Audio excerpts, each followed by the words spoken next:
Praise lord. అందరికీ కూడా ప్రత్యేకమైన వందనాలు, శుభములు తెలియజేస్తున్నాను. ఈ దినము నేను మీ వద్దకు ఈ యొక్క వీడియో ద్వారా మీతో మాట్లాడాలని నేను ఆశిస్తున్నాను.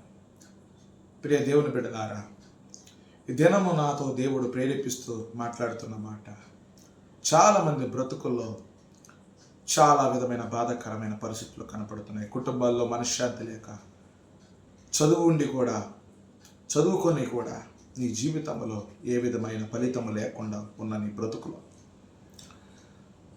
అంత బాగుందయ్యా, అన్నీ ఉన్నాయ్యా, కానీ నాకు ఆరోగ్యం లేదయ్యా, అన్నీ ఉన్నాయ్యా కానీ బిడ్డలు పట్టించుకోవటం లేదయ్యా, అన్నీ ఉన్నాయ్యా కానీ నా కుమార్తెలను పట్టించుకోవటం లేదయ్యా అని చాలా వేదనతో, హృదయాల్లో భారముతో నింపుకున్న ప్రియ దేవుని బిడ్డలారా, దేవుడు మాట్లాడుతున్నాడు.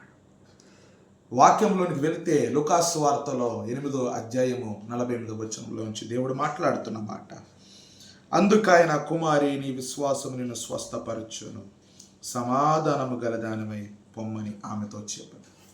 ఈ వాక్యములో మనం చూస్తూ ఉంటే ఒక స్త్రీ గురించి దేవుడు మాట్లాడతాడు. ఒక ప్రాంతంలో ఒక స్త్రీ ఉంది. ఆమె 12 సంవత్సరం నుంచి వేదన పడుతుంది ఒక రోగముతో. అది రక్తస్రావం కలిగిన రోగముతో. అయితే ఆమె జీవితంలో 12 సంవత్సరములు ఎంతమంది ఆమె జీవితంలో బంధువులు ఉన్న, స్నేహితులు ఉన్న, రక్త సంబంధులు ఉన్న, ఎవరు కూడా ఆమెను పట్టించుకోలేని పరిస్థితులు ఆమె ఉన్నప్పుడు ఆమె జీవితంలో ఒక ఆశ ఆమె కలిగింది.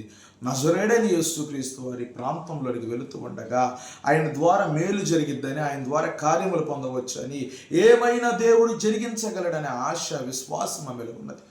ఆ దినం యేసుక్రీస్తు వారి ప్రాంతంలోకి వచ్చినాక ఆమె ఏం చేస్తుందంటే, ఆ సమయంలో యేసుక్రీస్తు వారిని వెంబడిస్తూ ఆమె ఆయన వెనకాల నుండి ఆయన వస్త్రమును చందన ముట్టగానే యేసుక్రీస్తు వారిలో ఉన్న ప్రభావం, మహిమ ఆమెలోనికి వెళ్ళింది.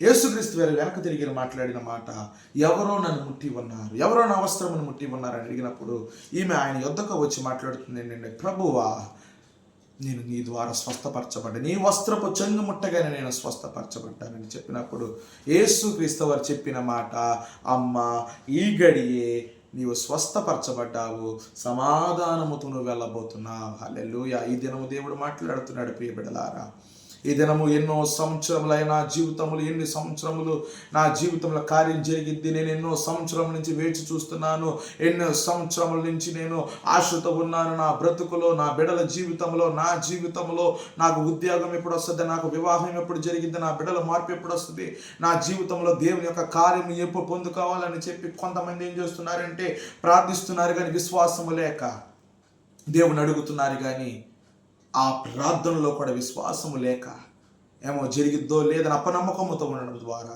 కార్యాలు జరగట్లేదు, ఆలస్యం అవుతున్నాయేమో. ఈ లైవ్ చూస్తున్న నీతో దేవుడు మాట్లాడుతున్నాడు. ప్రియ సహోదరుడా, ఈ లైవ్ వీడియో చూస్తున్నా నీతో మాట్లాడుతున్నాడు ఒక తల్లి, ఈ లైవ్ వీడియో చూస్తున్నా నీతో మాట్లాడుతున్నాడు ఒక సహోదరి. ఈ దినము దేవుడు మాట్లాడుతున్న మాట, ఆమెలో ఉన్న విశ్వాసం ఈ దినం ఉంటే, నేను నమ్మిన నా దేవుడు, నేను విశ్వసిస్తున్న నా దేవుడు, ఆయన ఈ దినమే నా జీవితంలో కార్యము ప్రారంభిస్తున్నాడని విశ్వాసము బలముగా నీతో ఉంటే, నా దేవుడు మాట్లాడుతున్నాడు. అనారోగ్యముతో ఉన్న నీ జీవితంలో దేవుడు మాట్లాడుతున్నాడు. ప్రియ తల్లి, ఈ దినము నీవు విశ్వాసం ఉంచితే, ఆ విశ్వాసంతో ప్రార్థిస్తూ ఉంటే ఖచ్చితంగా ఈ గడియ నా దేవుడిని స్వస్థపరచబోతున్నాడు. ప్రియ సహోదరి, ప్రియ సహోదరుడా, దేని కొరకు నువ్వు కనిపెడుతున్నావో ఈ దినము నీతో దేవుడు మాట్లాడుతున్నాడు. నీలో విశ్వాసం బలముగా ఉంటే ఈ దినము ప్రార్థించి రాత్రికాల సమయంలో, ప్రభువా, విశ్వాసంతో ప్రార్థిస్తున్నాను, బలమైన విశ్వాసము నాలో నింపుకొని నేను ప్రార్థిస్తున్నాను, నేను అడగగా నువ్వు దయచేస్తావని విశ్వాసంతో నేను ప్రార్థిస్తున్నాను. నువ్వు అడిగితే ఖచ్చితంగా మేలు పొందబోతున్నావు, ఖచ్చితంగా కార్యము పొందబోతున్నావు. ఈ దినమే దేవుడు ప్రారంభిస్తున్నాడు నీ జీవితంలో. మూయబడిన తలుపులు నా దేవుడు తెరిచి ఆనందకరమైన బ్రతుకు నీకు దయచేయబోతున్నాడు. ఆనందకరమైన జీవితంలో నువ్వు అడగ పెట్టబోతున్నావని దేవుడు మాట్లాడుతున్నాడు. ఖచ్చితంగా మనందరము కూడా విశ్వాసముతో ప్రార్థించుదుము గాక, విశ్వాసముతో కనిపెట్టదుము గాక. దేవుడు మన జీవితంలో ఆ గడియలోని ఆ స్త్రీని ఏ విధంగా అయితే ఆమెను స్వస్థపరిచి కార్యము జరిగించాడో, ఈ దినము నా జీవితమైనా నీ జీవితము అయినా విశ్వాసముతో ప్రార్థిద్దాం. దేవుని కార్యాలు మనం పొందుదాం. హల్లెలూయా. Praise the lord.